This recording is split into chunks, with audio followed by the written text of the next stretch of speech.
Josh, one of the things I love about Life Fellowship, we had this happen a few weeks ago, is I ask people in our church, how many of you have been here for more than 5 years? How many of you have been here more than 10 years? How many of you have been here more than 15 years? I was honestly surprised at how many people in our congregation had been at Life Fellowship for more than 10 years. Wow.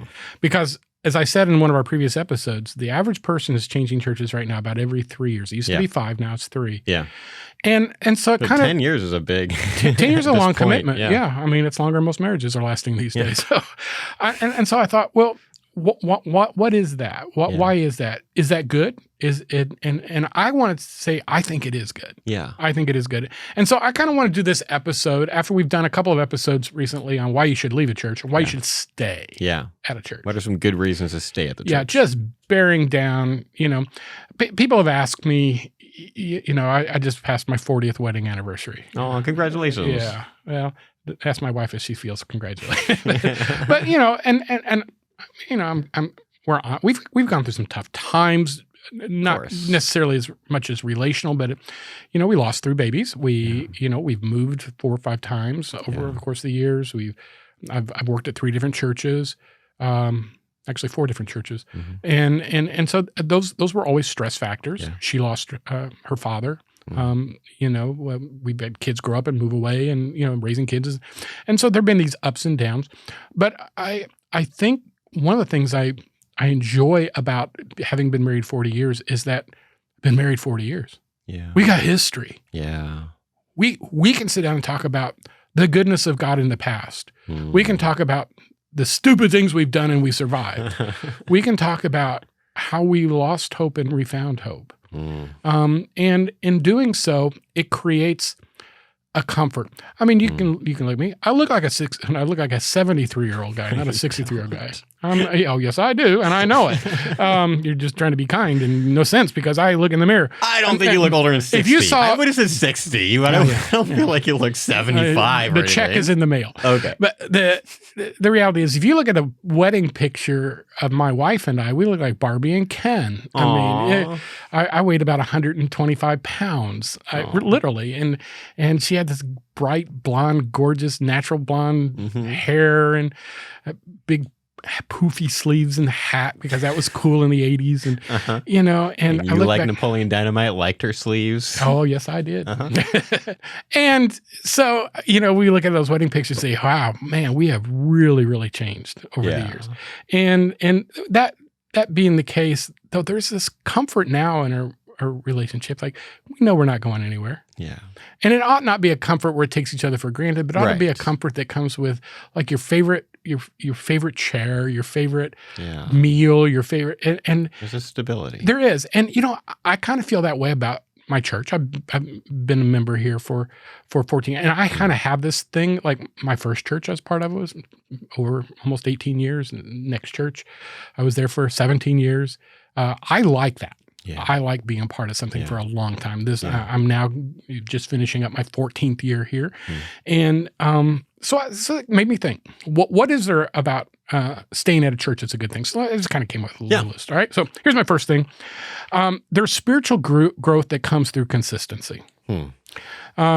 Consistent involvement in a church allows you to journey on a long-term spiritual trajectory that will help you to grow in your knowledge of Scripture, in faith as things happen within a church, in your relationship with God, but also in your relationship with family. And, I quoted this last time, but Hebrews chapter 10, again, it talks about this thing where, we ought to be spurring each other to good works. Yeah. And being part of a church is finding other people and being their cheerleader, being their encourager, saying, come follow me as I follow God. Let's do this together. Let's form a partnership. Let's change a community for the glory of God. In Colossians chapter 2, I use this in our Life Quest class as they come to join Life Fellowship, that we're called to be rooted and built up in Him and strengthened in the faith, And when the author was talking about this to the Hebrew Christians, it was Jews appreciated tradition, from Fiddler on the Roof. Mm-hmm. They appreciated longevity, generational commitment. Yeah. And I see that the church at Colossae, which wasn't a Hebrew church, so to speak, but coming from the Hebrew perspective, I think that's something that we can learn from the Hebrew culture. Yeah. And so the idea of putting roots down, building traditions together, being rooted in our faith, being rooted in our relationships is something that in the long term bears good fruit. Yeah. Because the deeper the roots, the better the fruit. Yeah. So that's and growth happens through hard things, right? Yeah. So it's like exercise. You're gonna, if you're consistent, it's going to be a hard thing. And so if it's like you keep on the way you describe, like I just imagine like the tree that just kind of stands through the seasons. It's like if you are there with a church through seasons of hard things and not just the easier things, then you are going to likely, assuming you're active in it and everything, then you're going to be growing. You're going to be you're going to either be spiritually growing or the opposite through that. And that's just going to happen by just the nature of being there over the course of time. I love that. Yeah. Well, and the second thing that I thought of is similar to the first to some extent, the consistency matter, but also the intentional building of deep relationships, I think, is crucial in a church. When you disciple somebody, when somebody disciples you, you get to know their warts. You get to know their struggles. Yeah. Because I am a pastor, I sit with people at some of the most difficult moments. Yeah. When a pregnancy unexpectedly ends, when a child goes nuts, and breaks a parent's heart, when an affair happens, when a parent is lost, when cancer strikes. And during those moments, and this is one of the reasons why I said in a previous episode, I said, when somebody leaves my church, it feels like a divorce for me. Yeah. Because whether people realize it or not, when your pastor prays with you, when he catches your tears, when he hands you that box of tissues across his desk, it's more than that for him. He's not a psychologist who's looking at his clock saying, I'm getting $150 an hour for this. He's getting nothing out of it except the fulfillment of God's call in his life. And so when your mentor, when your discipler, when your Bible study teacher, when your small group leader, or when your pastor is pouring into you, you understand this. He's building a relationship with you and in you. And like the parent desires to have an ongoing relationship with their children, even if their children, move out and grow up and move away, we desire that in a spiritual family. Yeah. And one of the reasons I like social media, Josh, and I'm a little bit of a social media bug, is because I'm in contact with people that I have known for all my adult life in ministry. Yeah. And we remember the things we did together in churches and the stupid things we did and the hard times we faced. And our hearts are irreconcilably unbreakable. Well, that's not the word I want, but they're absolutely knit together. You could not tear it apart. They're bonded. There's a bond. And the weird thing is, sometimes these are with people that sometimes people got mad at me and left the church. Huh. And then came back later and said, well, that was stupid. Oh, and now I see it was stupid, and I'm sorry, and I love you, and let's be friends again. I love the stories of reconciliation. and that happens quite frequently. There are people sometimes I'll say to my wife, look at this nice note I just got from somebody. Do you remember the time they said that to me, or said this to me, or sent me that note, or wanted me fired? Or although that reconciliation happened because they came back. To be fair, like it took for that time thing to happen. Like they needed to do their part. But that's a great point to bring up, because if the Holy Spirit brings something that you did to somebody to your mind, you have a responsibility not to just ignore that. Yeah. I have gone back. My first 2 years of teaching, I did not have any supervision at all. And I grew up in a really harsh system. My first year of teaching, or two, in a Christian school, I'm 22 years old. I didn't know squat about life. Right. And I hope some of you are listening to this, because I know some of you do listen to it because we're on social media together. I've had to go back and apologize to my students for what a jerk I was. So harsh, so unbending, so unreasonable. But when I become aware that that's in their heart, or when the Holy Spirit reminds me, hey, remember the day you said this or did this? I do. I write them. Wow. There was one girl that I absolutely just tore her apart one day and humiliated her because I was being a jerk, a 22-year-old jerk. And I wrote her a few years ago and apologized. And I said, I don't know if you remember this, but I remember this. Yeah. She did remember it. Wow. And she forgave me. Yeah. I don't know where she's at spiritually now or anything else, but I know this, that with one exception in 40 years, when I have tried to make an overture to somebody that I felt like I had abused at some level verbally or something, it has always been a positive response on their part. Yeah. It's like it releases them. And if you live long enough, you're in leadership long enough, if you teach, if you work with people, you're going to do something stupid and say something. So I think we have a responsibility to do it. That deepens our relationships and it builds bonds in our community. Yes. Romans 12:10 says we're supposed to be devoted to one another. How in love? That's the only way we're going to be able to do it. If you don't love somebody, then you're not going to be devoted to them. And then the idea of honoring, giving people the benefit of the doubt. One of the most important things I think we do to strengthen relationships is to quit thinking the worst about people and start thinking the best. How would we want to be thought of in that circumstance? Yeah. And so honoring one another means giving each other the benefit of the doubt in many cases. So anyway, that's another one. I love that. The third thing is, when you serve people and use your gifts, that's good for you. That's good for you. It makes you feel connected. It makes you, and it makes people anticipate you. And I've said this to you, and so I'm going to embarrass you a little bit, but you're a fantastic musician, but you're an exceptional keyboardist. Thank you. Now I know you have other gifts, but when I come into the auditorium and I see you at the keyboard, my heart sings. And it's not just because you're a great keyboardist, because they can put a pre-recorded tape in there. But when you play, you light up the place. I mean, I find myself focusing on you. The joy that lights up on your face, your whole body moves, your feet are tapping, your knees are bouncing. You're using that giftedness that God gave you in a way that's not just going through the motions, but it is a full-bodied expression of the joy of your salvation at that moment. And that encourages me, and it encourages anybody else who's watching. And that ought to be true of the person who's watching your kids in the nursery, sitting on the floor with them. Yes. Or the teenager who, that pimply-faced, torn jeans wearing kid, but they are at the door welcoming you, because we try to do that at Life Fellowship. Yeah. And we have about 30 teenagers who rotate in and out of our greeting team now. And sometimes they get at the door and they talk with each other, and sometimes they do things that, like, are you paying attention to me? I don't care. The fact that they're trying to do that encourages me and blesses me. And they aren't going to be perfect. Nobody's going to be perfect. But what they are doing is they're growing in their journey. And when we serve each other and we use our gifts for the good of the body and the glory of God, that's a good reason to stay at a church. Stay at a church not for what it does for you, but stay at a church for what you do for the body. Yeah, the word is serve for a reason. Like it's not.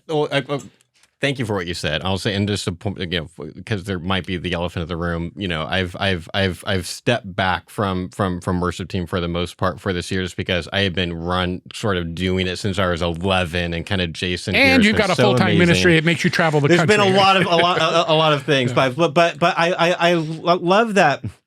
Here, there's also, like, we need people on the production team. We need people helping on lights and things, and even the people on stage doing what looks like the kind of the more fun part. Like, they're getting there early in the morning. There is still service, and that is still good for us. It is good to do hard things together, to go to Germany together and do a whole bunch of hard concerts, and it's good for us to do those hard things together.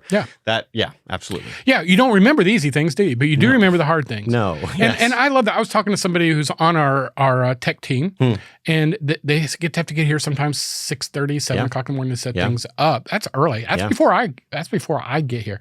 If it's 6:30, it's before I wake up. I'm telling you. I'm just gonna be honest with you on that. And yet they're here, they're serving. But then they were telling me about some things that were happening that they had talked about with somebody who else was serving at the same time they were, and how they were praying for each other, and then how they experienced like a spiritual breakthrough moment, with somebody they were working with. And and I found myself saying, man, I'd like to have been part of that, because this church does that really, really well. I mean, having served on worship teams in churches since I was 11, This church behind the scenes, the way that we try to foster that community and unity, not just among the musicians and singers, but also among the tech team and everyone praying together and sharing prayer requests together. Like the church does that really, really well behind the scenes. There's a really kind of core, we care about each other. Yeah. And that's really important. And that is essential. And I think part of staying in a church is, you know what? It's really easy to focus on the negative and to forget the positive. Yes. But you will remember the positive whenever you're at the new place and you face something negative. You say, back in my old church, we did this way. So don't make it where you're having to look back. Just simply say, I remember a few years ago it was tough, but today it is. Yeah. Which brings me to my next one, which is simply this. Persevering through challenges always builds health. Yeah. You know, some of the strongest marriages I know are marriages that have recovered from brokenness. And I'm not saying, you know, go out and have an affair because your marriage will be stronger. Right. But I am simply saying, if you have something that you have to get over in a marriage and you persevere through that and you grow and you learn and you communicate and you get closer to God and closer to each other, you can look back on that with some joy in that what Satan meant for evil, God will use for good. Somebody's going to hurt your feelings at church. Oh, yes. The pastor is sometimes going to say something that he wished he could take back. There's going to be somebody in the church that you come across and you're going to say, oh, how can I get out of their circle so I don't have to interact with them right now? How do I stay away from their eye line? Oh, my goodness. Yeah. But in the end, sometimes doing the hard thing, like you said, persevering through the adversity, continuing on in the challenges, teaches us things that we need to know. Yeah. That we're not quitters. Yeah. You know, one of the things I've always said to people, I think people know this, but maybe they don't. I'm not really big on enrolling your kids in 1,000 different things when they're growing up. Yeah, I agree with that. Completely agree with you. I know parents that are just running themselves ragged, dance class, lacrosse, team baseball or travel team baseball, piano lessons, guitar lessons, drum lessons. And then their kids got homework, and their kids are operating on fumes most of the time. Yeah, they're missing connections that are regular, like being in what is that group that took over from Boy Scouts? Is it Pioneer Clubs or what? I don't even know. Yeah, but there's the American Girl Clubs, I think is what some of them they call it, or being part of a youth group on regular activity, getting to go to camp. They can't do that because they're enrolled in too many things. Yeah, and so they don't build these relationships that are built on constantly moving fellowship. Yeah. Places. It's competing and it's increasing your skills and it's being better than the next person and competing again. And I think one of the things that we have to make sure that we're doing is teaching, do what you're going to do, but do it well and do it persevering through the cycles of it. So this is what I say to parents that if you're going to give your kids drum lessons, tell them you're going to do this for at least a year. You're not going to quit in 3 months when it's no longer cool. Yeah. If you're going to join the baseball team, then you're not going to quit whenever you don't get enough playing time. Right. You're not going to quit whenever you decide, oh well, I wished I'd played soccer. You can play soccer, but it's going to be next year because you're going to finish your commitment to the team. Right.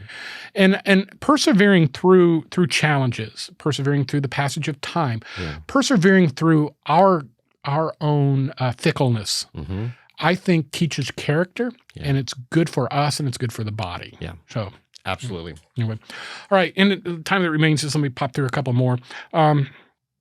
Growing in unity and maturity, and that ought to be part of a healthy church experience. Is that you can look back and you say, okay, I've made these steps spiritually. I was challenged in these ways, and I grew. And being able to see that trajectory over years is a pretty cool thing. One of the things I love from my perspective as a pastor is that I don't as often, because when I first started pastoring, people stayed in the hospital 3 days after they gave birth. Today, it's usually not even 24 hours. Yeah. And usually that first unless you have a C-section. Yeah, unless you have a C-section. Right. And usually in those first 24 hours, they're not interested in seeing anybody anyway. They want to bond with their baby and they want to sleep. Yeah. So I don't get to hold the babies in the hospital the way I used to. But Pastor Ben, who recently left our team and used to be a co-host on this, I was there when each of his kids were born. I was one of the first people I got to hold his kids before his parents held his kids. And now his kids are in my Bible study. I will be at their weddings if I get invited. I have held kids that I eventually married to their future spouses. That's really And cool. some of those kids married people that I held in their hands when they were babies. Yeah. In my hands when they were babies. And there were other people around who saw those kids get born and then got to see them get married and all of that. And I see that here at Life Fellowship. I've seen that in other churches I've been part of. And sometimes your kids will marry somebody else's kid in the church. And then also, I've been there when I had to tell somebody that their spouse was killed in a car accident. I've sat with people who just got the news that they had terminal cancer. And, it's kind of like, what's that movie, Up? Have you seen the movie Up? Yeah. Oh, yeah. It's amazing. Up is not even just a movie. That's art. Everyone needs to see Up. But, there's one scene in that, which I'm going to admit to getting teary-eyed, where you got, It's the one scene that will actually get Dan to cry is the first 9 minutes of Up, the saddest intro to any movie. Yeah. But at the same time, it's beautiful. It is. It is sad and beautiful and amazing for all the reasons. Yeah. And I want to hear you describe it. But that's what pastoring really can be. And I would say that's what being a Sunday school teacher can be. That's what being a school teacher can be. That's what being in a choir, working in a nursery, all of these things, these services, over the long term, allow you to grow in unity and in family. And this is probably my last one. And it builds a legacy of faith. It just builds a legacy of faith. I was at Grace Community Church in Santa Clara, California. Probably best known because of their pastor, who is none other than John MacArthur. Right? Yeah. I was there during the week, and then I went to a Sunday morning church service, and I was going up, and because I'm a pastor, I'm nosy, so I'm just walking around, and I saw this lady who had an elderly man with her, and she was going upstairs. It was a 2-story building, and it had exterior stairways and exterior sidewalk, front porch, because it's in Southern California. You don't need enclosed hallways. And she was going up the stairs, one at a time, holding onto the rail, the elderly man next to her, helping her up. It took her, I'm serious, it took her 10 minutes, Josh. Oh, it was the man helping her up the stairs. Man helping her, this lady. Visually, I just an elderly lady who was being helped by an elderly man. Okay. So. Got it. I'm walking by and I'm watching. Yeah. I'm a little worried. She's climbing these stairs. Are you like behind them, like ready to catch? I didn't do that because he seemed to have everything in control, but I'm just interested. I'm feeling bad because they don't have an elevator. Yeah. Some guy walks with me and goes, let me tell you a story about what you're watching. Oh, wow. And he said, that lady is 96 years old. Wow. She has taught 4th or 5th grade girls in this church for 50 some odd years. Before John MacArthur was there, she was teaching them. And that man helping her is her son. Oh, so when you're 96, you could have a 76-year-old son. Your elderly son trying to help you up the steps. That's amazing. And she's still teaching Sunday school. Wow. And I got to tell you something about that. Just warmed the cockles of my heart. Yeah, that's beautiful. Because I thought about how many generations of women in that church has she taught the Word of God. Yeah.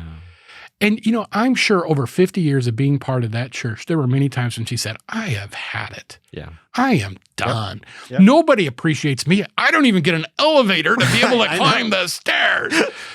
Or she could say, I've done this for 30 years. I'm finished. What more do they want from me? But no, she said, I'm going to continue building and leaving a legacy of faith. Yeah.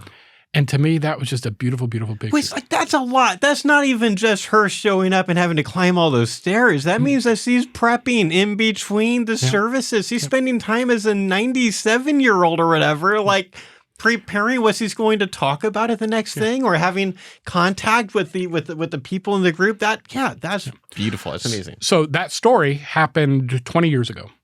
So I'm confident that lady is now in heaven. Yes. But here's the beautiful thing is there are girls who are in that church and churches around the country who are telling their daughters, I had a teacher who was 88 years old. I had a teacher who was 92 years old. I had a teacher who was 96 years old who taught me the Bible when I was in 4th grade. Yeah. And her impact, her story, her memory, her legacy lives on because she persevered in the church she called home. Yeah. And to me, that's a beautiful thing. And why you ought to look for ways to stay in your church. Because if you're skipping churches every 3 years, you're not leaving a legacy. Yeah. So anyway, well said. That's where we are. So Love it. hey, Josh, man, I just enjoy hanging out with you and talking too. with you. So it was Thank you. good. This was fun. And folks, if you enjoy listening to Life Talks, would you please share us on social media and just pass the link on?